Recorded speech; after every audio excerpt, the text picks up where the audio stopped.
لیکن عموماً ہماری مجالس میں جو ہوتا ہے، جہاں مرد حضرات کی مجلس ہو، ایسے ہی خواتین کی جو خاص مجالس ہوتی ہیں، یا رشتہ دار اور خاندان کے لوگ، کزنز بردرز، کزن سسٹر سب جمع ہوتے ہیں، وہاں بھی بسا اوقات بات چلتے چلتے فحش اور گندے قسم کے مذاق ہونے لگتے ہیں، تو اس قسم کے مذاق سے شریعت نے منع کیا۔ بالکل بالکل بالکل۔ اور اس قسم کے مذاق سے بچنا ہمارے لیے ضروری ہے، کیونکہ یہ وہ ذرائع ہیں جو چھوٹی چیز سے بڑے گناہوں کی طرف ہمیں لے کر کے چلے جاتے ہیں۔ یہی وجہ ہے کہ سورہ بنی اسرائیل کی آیت نمبر 32 میں اللہ رب العالمین نے بڑا واضح حکم دیتے ہوئے کہا وَلَا تَقْرَبُوا الزِّنَا إِنَّهُ كَانَ فَاحِشَةً وَسَاءَ سَبِيلًا، زنا کے قریب بھی نہیں بھٹکنا ہے ہمیں، یعنی کوئی سبب ایسا اختیار نہیں کرنا ہے جو ہمیں بدکاری اور برائی کے راستے پر لے کر کے جائے، کیونکہ یہ بہت برا اور بھیانک راستہ ہے۔ اللہ اکبر۔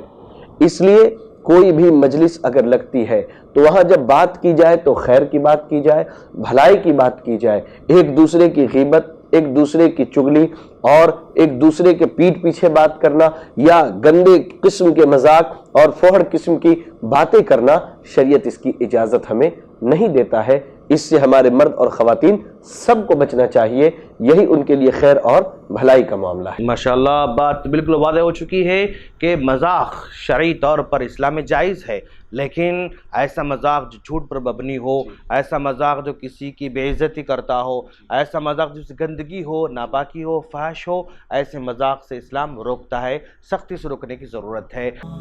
اور مزید ویڈیوز کو دیکھنے کے لیے آپ ہمارے YouTube چینل کو سبسکرائب کریں۔ فجزاکم اللہ خیرا۔